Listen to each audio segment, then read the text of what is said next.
Ketika Panglima TNI mengecek secara langsung pasukan yang disiapkan ke jalur Gaza. Pemirsa, Panglima TNI Jenderal TNI Agus Subianto melakukan kunjungan ke Batalion Kesehatan 1 Kostrad Ciluar Bogor. Kunjungan tersebut dalam rangka pengecekan Satgas Brigade Komposit yang disiapkan untuk bertugas membantu korban konflik Israel dan Palestina di jalur Gaza pada Jumat 7 Juni. Hal ini merupakan tindak lanjut dari pernyataan Menhan RI Prabowo Subianto sebagai pembicara pada pertemuan International Institute for Strategic Studies di Shangri-La Dialogue ke-21 Singapura beberapa waktu yang lalu. TNI pun siap mengirimkan tenaga medis ke Gaza dan juga mengoperasikan rumah sakit lapangan.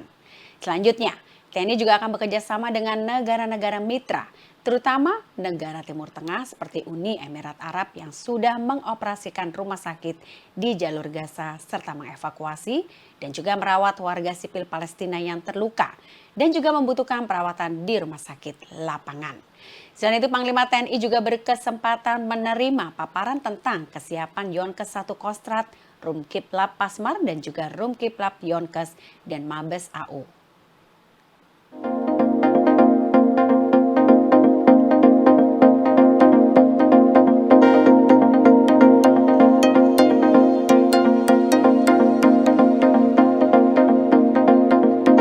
Sekjen PDIP Hasto memenuhi panggilan KPK untuk kasus Harun Masiku.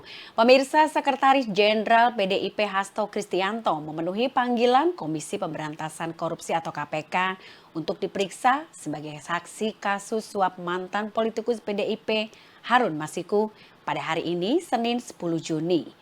Hasto yang tiba di KPK pada sekitar pukul 9.39 waktu Indonesia bagian Barat. Ia ditemani oleh sejumlah pengacaranya termasuk Roni Talapesi. Dengan mengenakan kemeja batik berwarna merah dan membawa sejumlah dokumen berbentuk berkas, Hasto pun langsung masuk ke lobi Gedung Merah Putih dan mengurus administrasi pada resepsionis. Kasus suap Harun Masiku berawal saat tim KPK menggelar operasi tangkap tangan pada tanggal 8 Januari 2020 yang lalu.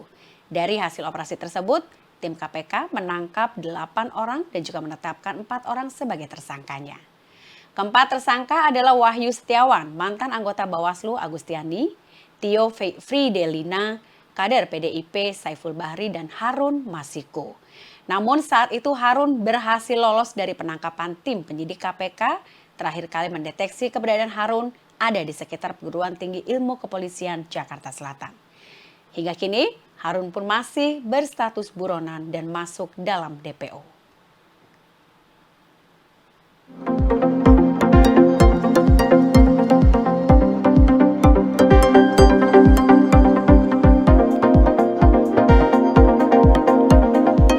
Inilah rekam jejak Polwan FN yang membakar suaminya.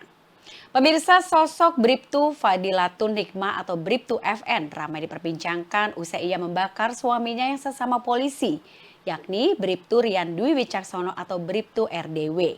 Hingga Bribtu RDW meninggal dunia pada Minggu 9 Juni. Bribtu FN merupakan anggota SPKT Polres Mojokerto Kota dan suaminya bertugas di Sat Samapta Polres Jombang. FN diketahui memiliki 3 anak, diantaranya adalah anak kembar. Bayi kembar tersebut merupakan anak kedua dan anak ketiga mereka.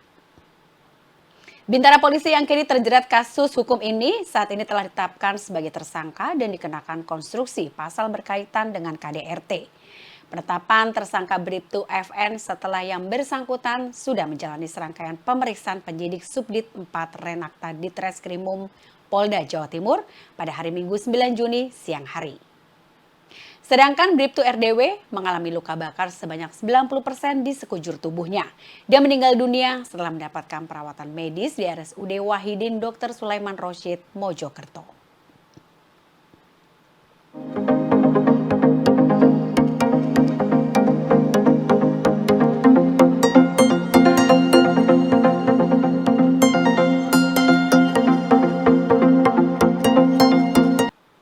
Uni Emirat Arab dan Mesir mengutuk keras serangan Israel di Camp Nuseirat. Uni Emirat Arab atau UEA, Dewan Kerjasama Teluk GCC dan Mesir mengutuk keras agresi Israel di Camp Nuseirat. Mereka pun sepakat mengutuk keras dan menyebut serangan itu sebagai aksi teroris dan kejahatan paling keji terhadap warga sipil Palestina. Kemudian Kementerian Luar Negeri UEA menegaskan bahwa setiap serangan haruslah memprioritaskan penyelamatan nyawa dari warga sipil. Uni Emirat Arab menekankan mereka tidak boleh menjadi sasaran konflik hingga memastikan bantuan kemanusiaan dan juga medis segera menjangkau jalur Gaza serta menyerukan gencatan senjata.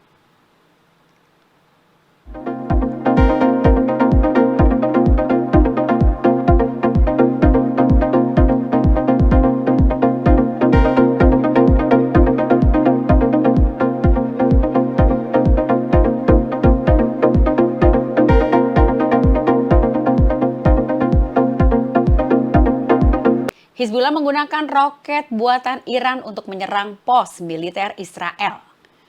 Pemirsa, Hizbullah untuk pertama kalinya menggunakan roket Falak 2 buatan Iran untuk melakukan serangan ke pos militer Israel di Beit Hillel.